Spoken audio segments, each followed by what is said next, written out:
20. Taste at the expense of sound. First quarter. The Copacabana train is formally introduced as the author of this story.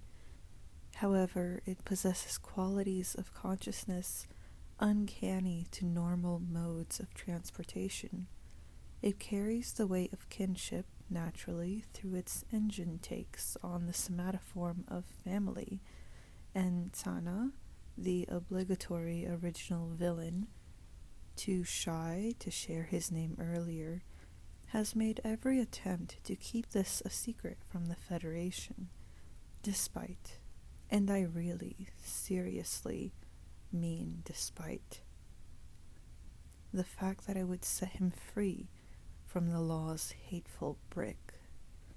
Harp has studied the train, attempting so under the best circumstances afforded to their prodigies, yet human-inspired studies fail to grasp the benign nature of the train's subtleties, and it obviously dawns on most people, especially those in Hearthlife who have no need for transportation, that a train as a metaphor for family-induced consciousness is a ridiculous, silly, and over-tested idea best left for the dust-stained drawing boards in the back of a lemon leather library. However, and I really do mean however this time, for the three families aboard the Copacabana, nothing could prove truer. The predator seeks to return the train to its mother, the mother, a crimson rupture of volcanic stone, in an attempt to prison the spoiled dispute between Sana and the Federation, terminating the Silver Wars finally and for good, at the relatively minor expense of the nests of the Saw children, the crews, and whatever's left of Leaf Builder's Lodge. Perhaps a decision best felt by the consequence of Tsana's favoritism, Saya, the ambivalent malingerer, who has embraced the sinking reality of a perfectly still view of Hearthlife's oceanic glaze, an image bursting with round yellow lights, the blinding flakes encompassing a yawn of shadows circling the trite planted rocks named buildings by those who lived among them. The train had stopped, its wheels frozen in a pool of time, like the untied wrists of a clock. Wasn't that supposed to mean something? Saya's window, each of the Saw children had their own, appeared to be the result of a lifted beehive, cracked open like pine fruit with shards of honeycombs glued in ambiguous but symmetrical patterns with little clay bees touting their coats.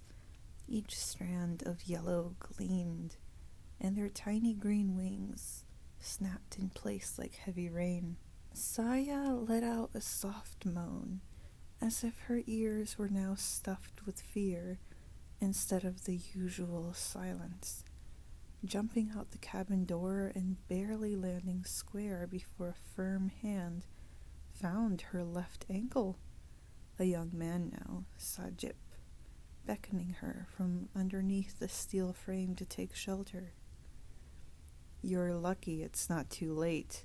C's no match for the predator. She's ugly, an ugly monster."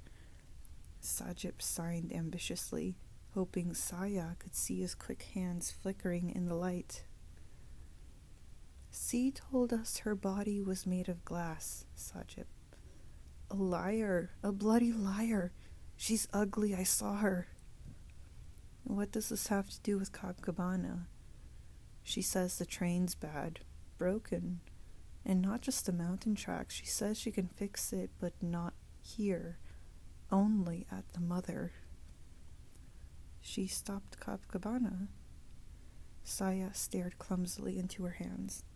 "C stopped Copacabana. The predator made C stop Copacabana." No, see, stop the train. Saya decided then and there she didn't like the predator very much, though she found herself helpless, for words to strike her pride. Where is everyone else? Inside, Saya. And at this moment the train cleaned a path in the night, leaving the two saw children alone, like a pair of gun gloves. Chapter 20 of Unspecified Terminal Condition.